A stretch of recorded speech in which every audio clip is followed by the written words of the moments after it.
cloud. So welcome to Moon Harvest, the new moon in Libra. Now there's a lot of planets that are in retrograde. Apparently they're going to go in direct motion. So there's going to be like a big push forward, even though the Mercury's in retrograde and things are a little crazy. But I don't know if you felt the energies kind of lifting a little bit, even though there's a lot of still the Mercury retrograde things happening. But they don't, and every time I say it, I regret it, but it's like, since it just started, I'm not gonna say how this Mercury retrograde is gonna go. I'm just gonna refrain judgment, and we'll just analyze it when it's over, and we'll look back and say, oh, it wasn't so bad, or it was terrible. I don't know, but somehow in general, I feel that we were carrying almost like a Charlie Brown cloud over our individual selves for a little bit. And it was all that garbage and all that fear from everything that is going on. And it kind of dissipated a little bit. I don't know what it is, if the solar flares went down or what, or maybe it's the planets that are starting to just like be at a standstill. They're not seemingly going in reverse, where everything's just kind of just taking like a little breath. It's almost like, okay, take time to just take a breath and just take a moment and just be okay with whatever is going on in your world, and be more at ease, right? So Stacia, have you had a little bit of a think about the past, about our work here at Moon Harvest, and we'll go more deeply into it on the portal. We'll talk about it a little bit more. But tell me how it's been for you, or if there's anything that you feel that the group can do to hold a bigger, wider, more expansive space for you and your goals. Oh my goodness. Hopefully my internet's okay, because it's kind of crazy. But yeah, I think that being here, originally, like last year, I was only seeing things like in a little microcosm, where now it's like you see a bigger picture. And then I started studying astrology, and I started studying the moon, and I started studying all these things. And you realize that as we're going through this group, each time we have a meeting, we are diving into every single aspect of our lives, because we're hitting all of the houses that we have in our astrology, in our chart. And it's really crazy, because you do notice that some of them seem harder. You mentioned this retrograde, and I don't want to jinx it, but this retrograde is really more so of us balancing ourselves. And I think that that's why we're feeling lighter, is because we're realizing what is ours and what is not ours.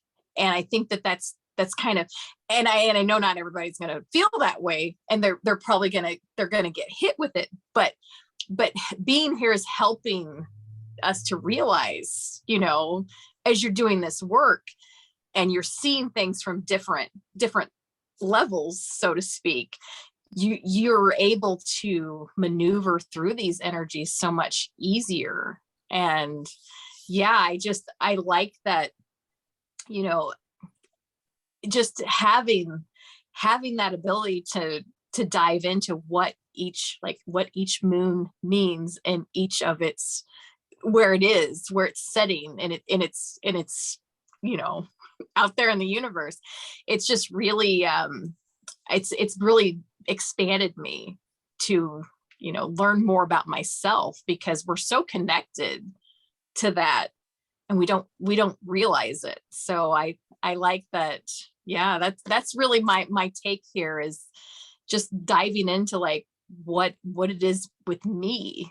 Like, what do I need to heal on each one of these moments that we meet? And it seems like we always hit it. And even when we don't want to hit it, it's like, well, you visited it, and next time it's easier. It makes it easier.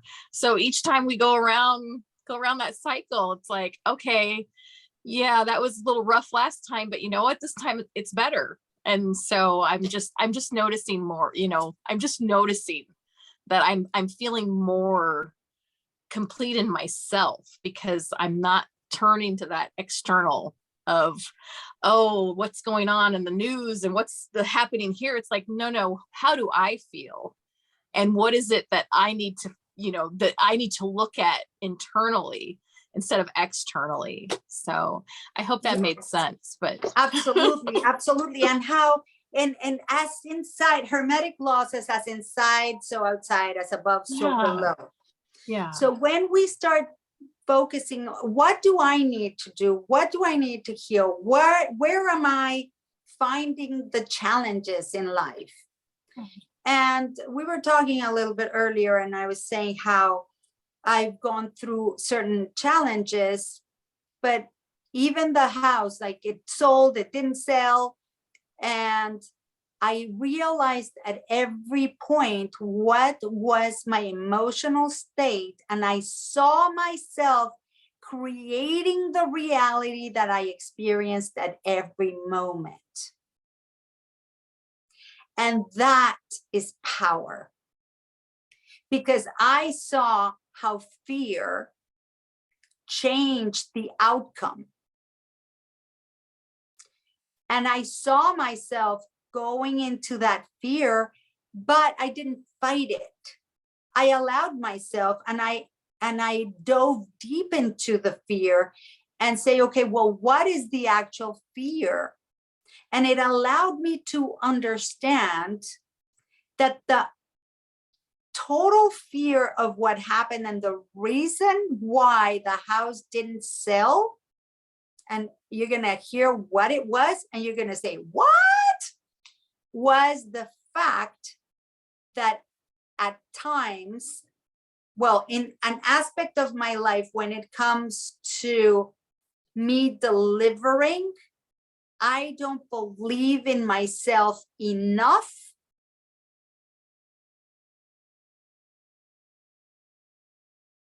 to know that what I deliver is of enough value that it will allow me to earn enough money so that I will never, ever be homeless.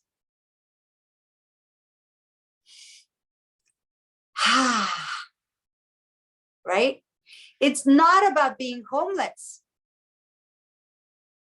If I'm homeless, it means I didn't have the money to pay for it. And if I didn't have the money to pay for it, it means that I don't believe in my abilities enough. Full stop, period.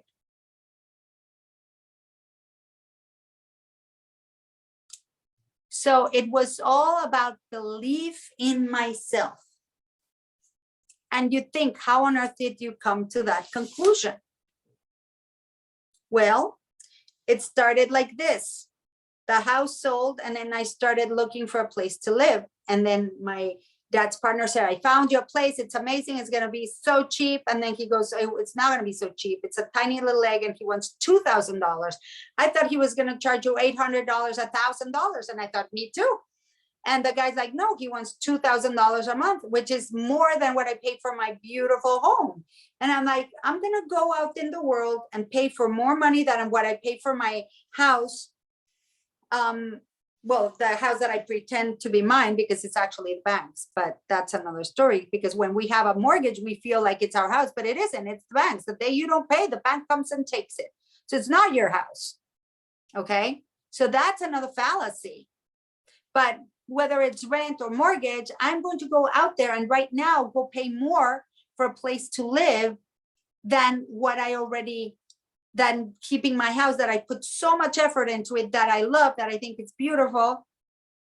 and I'm going to go pay more for something to start over. And I was like, why do I want to do that? So then I was like, oh my gosh, what if I don't have the money to pay for it, for that rent? What if I don't make that money? What if I'm this and that? And I go into the fear of it. And the only reason, because I said to my friend, I'm afraid to be homeless. And she's like, no, you're not afraid to be homeless. You don't believe in yourself. I'm like, what? And then we started analyzing, and I'm like, yeah, because if I had 100% belief in myself, I would never doubt that I could generate that money, because in the whole scheme of things, it's not that much, but it can be a lot and overwhelming, or it could be not that much, depending on how I'm looking at it. So it's all depending on how we look at it. And I was like, oh my gosh. And because I went into that fear, and I'm like, no. And then all of a sudden I was holding onto my house, and I prayed to God. It's like, please, God, don't let this fall through. And it only fell through the only bizarre, incredible way that nobody thought and nobody saw coming. But it was the only way that I could have gotten out of selling that house. And it's the house, the appraisal didn't appraise. But another appraiser can come tomorrow and give a super high appraisal. It's because it's a subjective thing. The guy came from out of town. He didn't know the area. I was rude to him because he'd stood me up. And I think he was like, oh yeah, lady, well, here you go. And there's a saying that I love, that is, you may have meant it for evil, but God meant it for good. So he was thinking he was screwing me over, when all the time he was doing me a favor. Because when they said that house didn't sell, I was celebrating. It hit me because I thought, oh my God, what did I do? Am I going to jinx it for next time? No. When it's time to sell, it will sell, because there was nothing wrong with the house. It was the seller. We can just say it was buyer's finance. She didn't, because she didn't want to pay $20,000 extra to have the house, which I wouldn't have either. And but we did a bot appraisal the other day, a bot, without knowing my house, just from the area, from everything. And the appraisal came higher than the price that I would have sold the house for. So a bot can understand that the appraisal was a lot higher, right? So when a bot does it, it comes out the way it should be. But when a human involves feelings and emotions into it, then things can change a lot, right? So as I'm going through these things, I start to see things as, oh, how interesting. Oh, that's another chapter. That's another challenge. And one of the things that I've been thinking a lot about is, so when I went through my divorce, like I said, I went through my dark night of the soul. And when it was done, I thought, that's it. I am done. This is like my life challenge. It's over. Now I can help people because I've gone through my dark night. And I thought in life, you only went through a dark night once.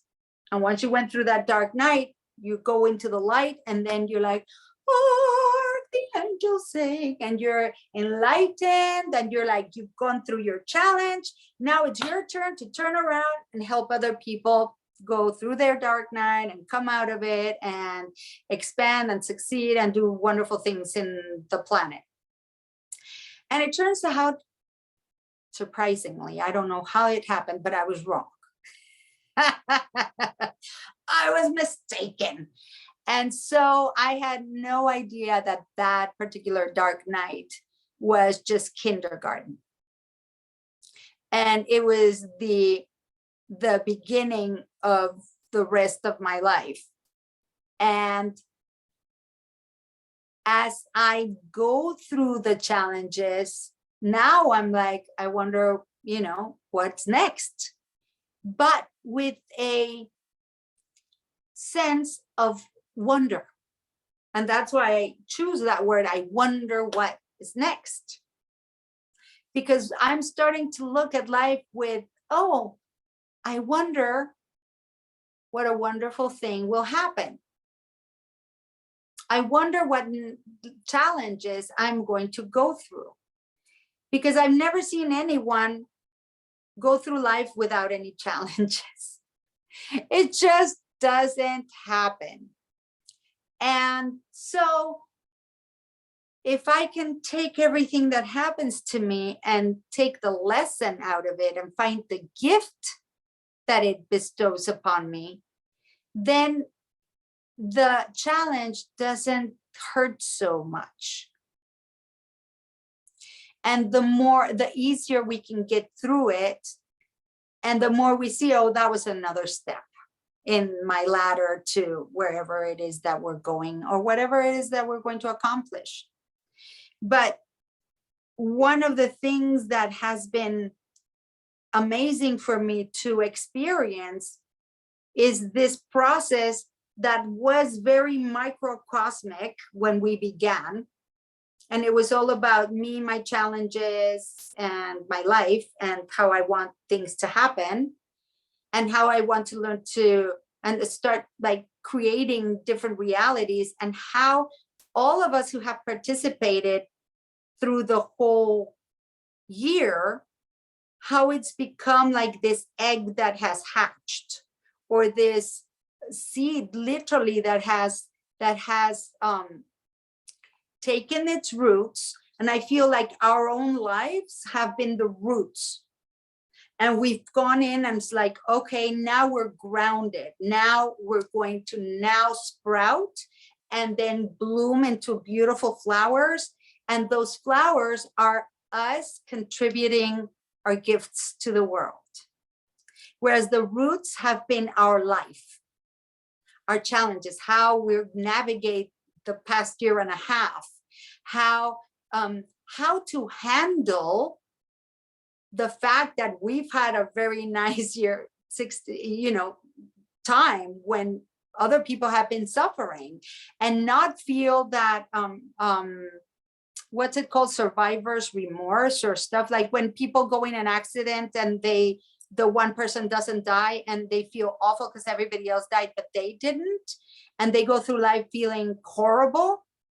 And I think we could have gone through, we could be in this in a position right now that we're like feeling horrible that we had a good 18 months, and a lot of people have experienced so much pain and loss and grief and everything else.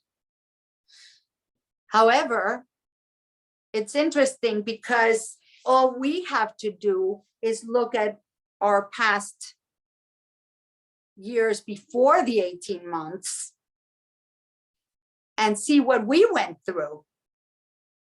And it's just an issue of timing, because we went through our hells, our own personal hells, not during these 18 months, but before, maybe, yes, right? We had gone through our own dark nights and our own challenges and our own horrible experiences, while other people were experiencing joyful events.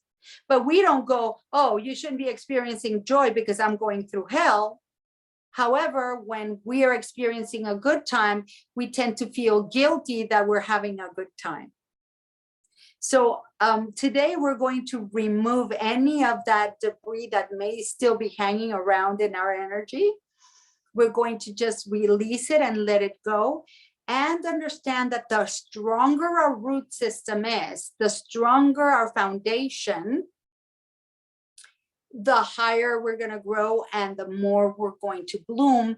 And it all comes in divine order. And as we just continue in this path, we learn. And Libra is a sign that came to, like, the Libra people came to this planet and in this time to learn about love. So we let's connect to that universal love, to self-love, to familiar or family love, to relationship love, every level of love that is available to us, and open ourselves to receive it at every level and to gift it at every level, and to allow that love to crack us open and allow us to have our gifts just pour out into the world and allow them to be well received.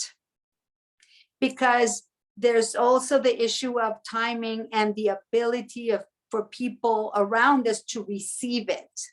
When we give too much too soon, it becomes icky. It's just like the guy who wants to date you and you don't really like them. It's like, it can be like, just like with money, it's the same thing, right? So today we're going to just focus on the right amount of love in the right way, so that it gets gifted and received in a win-win situation, in the highest good of everyone involved.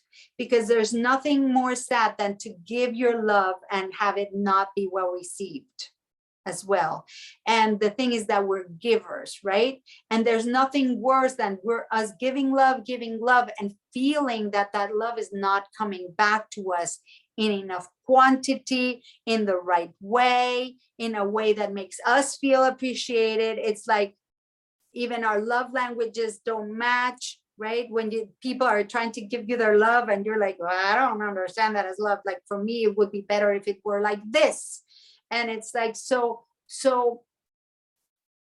today our intention, and we're going to set the intention and then let it go, is for us to fall into ourselves and land at the right time in the right space, and allow ourselves to have the love pour out of us in the right amount, in the way that people can receive it in their own language and their own interpretation, and for them to gift us the love back in a way that we can feel it, understand it, and feel loved and appreciated.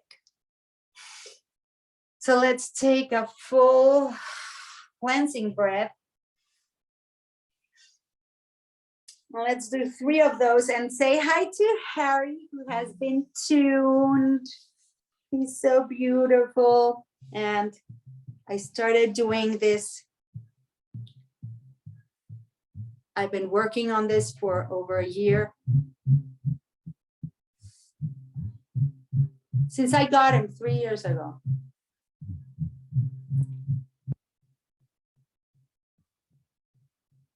And finally, I went to John Anzulis, who's the builder of this Big Bear, Aura Big Bear.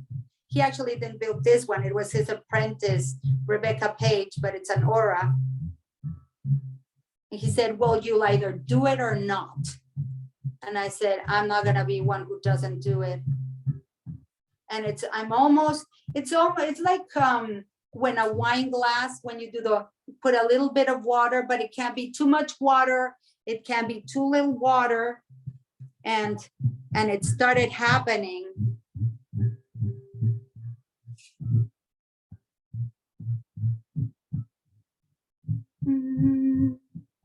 And it's starting to sing, but I'm still working on it, but it's happening. So I was like, it's not gonna happen for me. It will happen. I declare it will happen. And he just showed me that I have to do it because this circle, well, it's an ellipse, and there's a shorter side and the bigger side. And if you try to do it on the bigger side, it's harder. But now I can even do it on the bigger side. But when you do it on the short side, it's easier. So I started doing it and it started to happen. And I was so elated. And it started to, at least I'm getting the, like there's a friction where before there wasn't.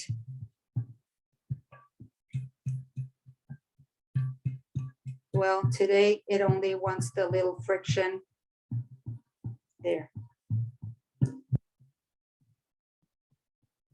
And there has to be a certain pressure, but it will happen.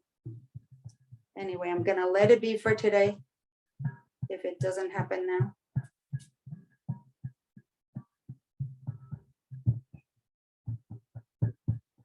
because once I got it to go woo, and I was like, it happened, but it's not happening today. So we're just gonna go to our normal playing.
Remember to look up at your third eye.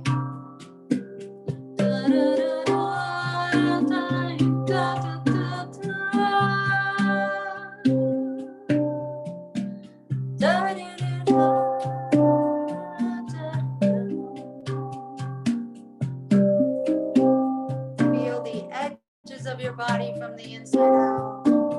Feel that expansion happening and allow it to overtake the edges of your body. Feel your energy, your soul, your spirit expanding, enveloping the planet, wrapping yourself around it.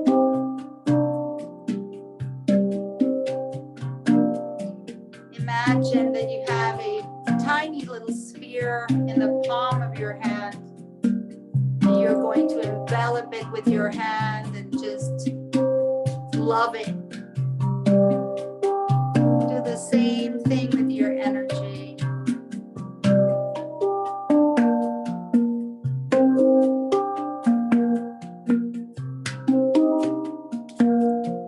Feel how the earth is so overcome with emotion as it feels your love, sending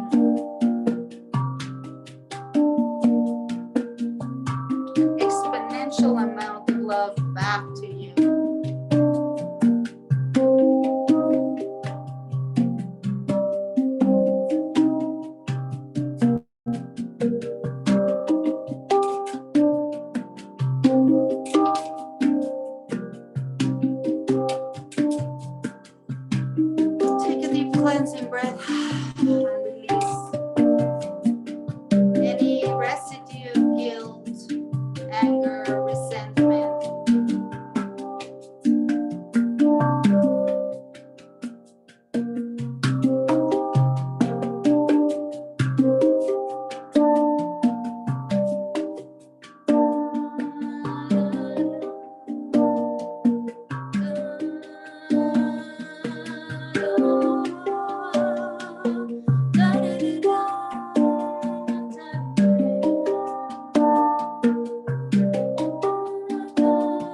to blend with the infinite love of your heart. Allow it to go into your solar plexus. And then feel the power.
Now, intentionally connect to your root system that you've built in the past year and a bit. Feel that root system growing. Is it deep into the earth? Is it just beneath a shallow growth?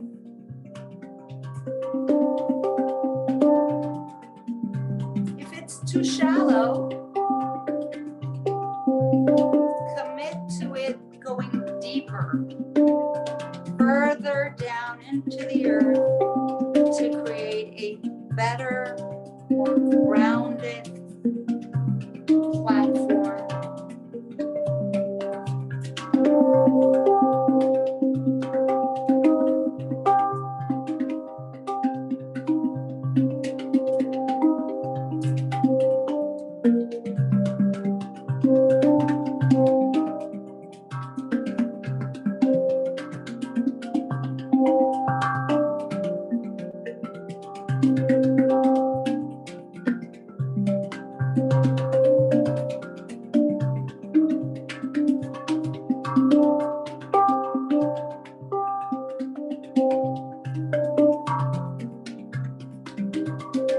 And you may not still see a very big sprout going upwards, but know that the deeper you go, the farther you go. And the deeper we go together, the farther we'll go as a unit.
Now let's do an energy pull. As you inhale, visualize you pulling into your center all the love from expected and unexpected sources. Remembering that those sources are the channel, those different places that we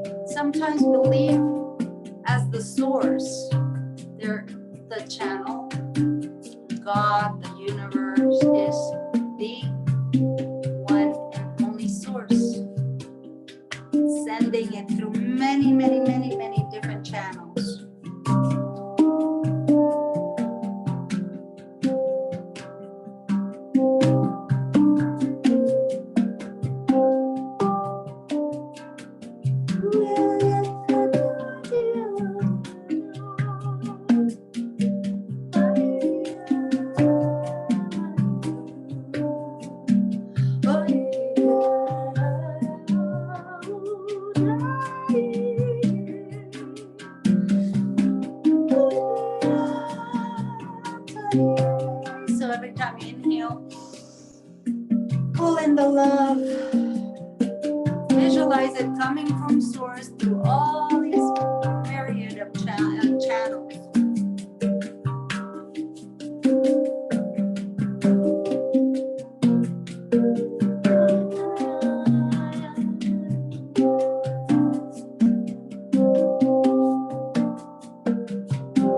Imagine, if you will, a beautiful tree in front of you. I see a humongous redwood. And as I inhale, it's sending me all of its love through its oxygen. And as I exhale, I'm giving him all of my love through my CO2. And he's receiving it. So imagine all the sources, imagined and unimaginable. Just feel their energy. And as you inhale, you're pulling in and you're allowing to receive like a magnet all of the love in the different ways it presents itself to us in this life, in this 3D reality. Visualize this love coming from the 5D into our physical bodies.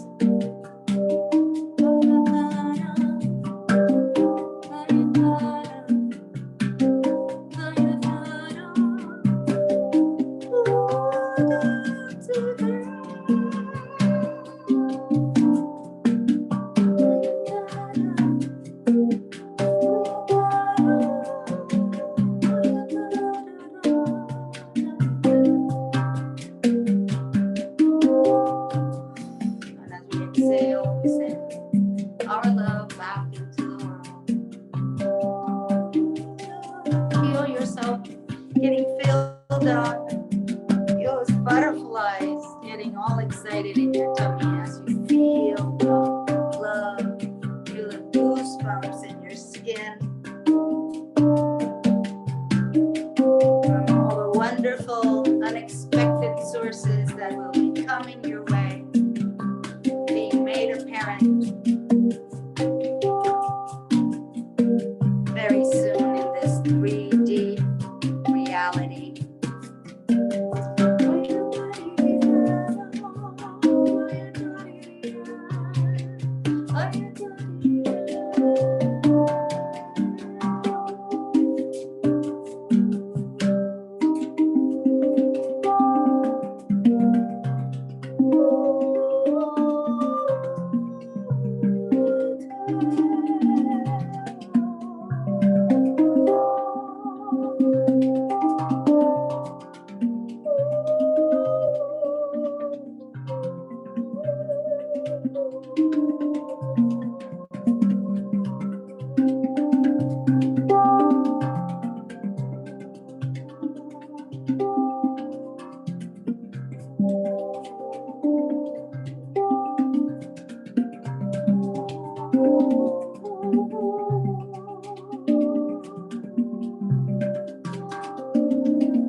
without opening your eyes just yet.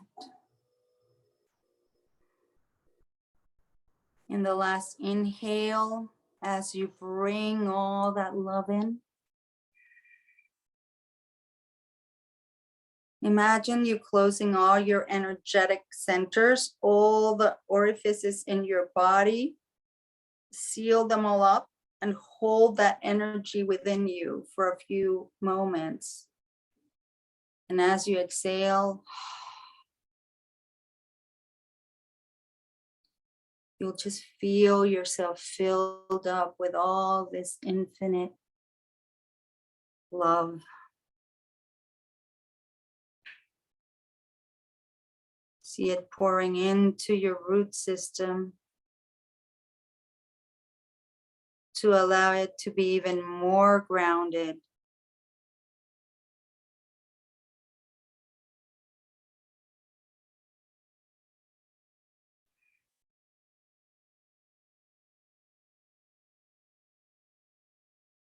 Feel it going down, down. And remember, when things show up in your reality that you don't like, you have the power to change them. And notice the gift. Look for the gift.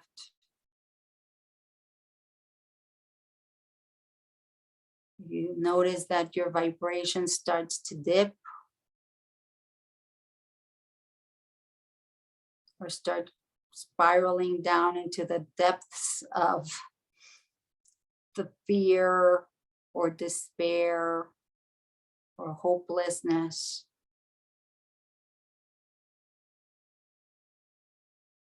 Acknowledge the emotion. Do not fight it. Know that it's part of the gamut of emotions that we are here to experience. And we may not love it as much as chocolate, but it's all here for us, to serve us.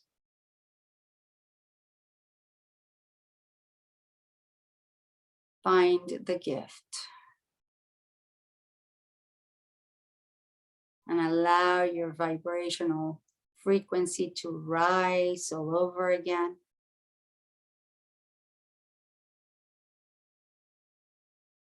You don't like the outside, how it's showing up, go within. The deeper you go, the quicker the outside will be able to transform. Find the gift, find the peace, find the joy. Tap into it because it all lives within you. There's no need to chase, there's no need to go after it. It's a matter of going within and connecting to it. Making a choice to connect to that aspect of yourself rather than the fear or whatever other emotion that you may not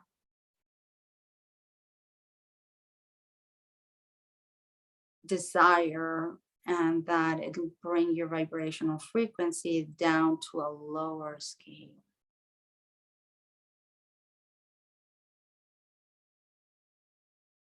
Our job is to remain calm, create our own bubble of joyful reality.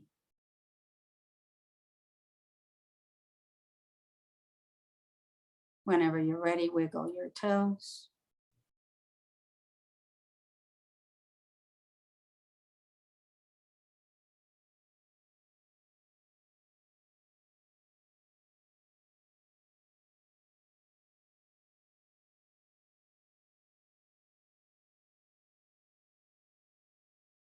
And come back when you're ready. Do a little stretch, do a little shake. Hmm.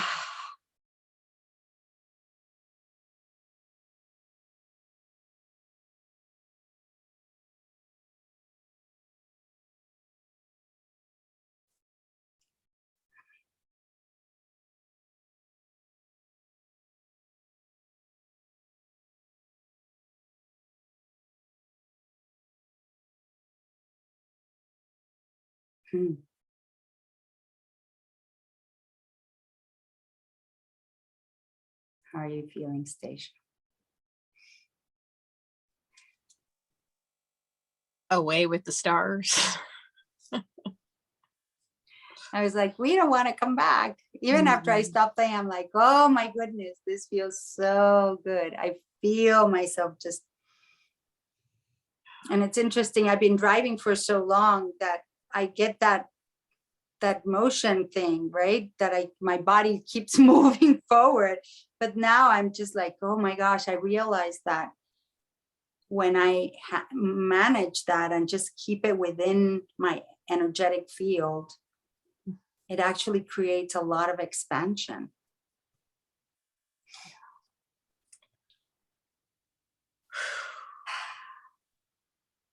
I had 2 meteorites.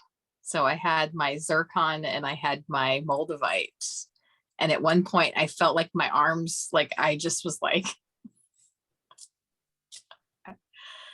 yeah, that was pretty intense. It wasn't, yes, I felt it. I was like, wow, we're next level now. Good, good, good. So I decided that I'm going to start a weekly meditation. Just a guided meditation where we come in silence and do the sit together.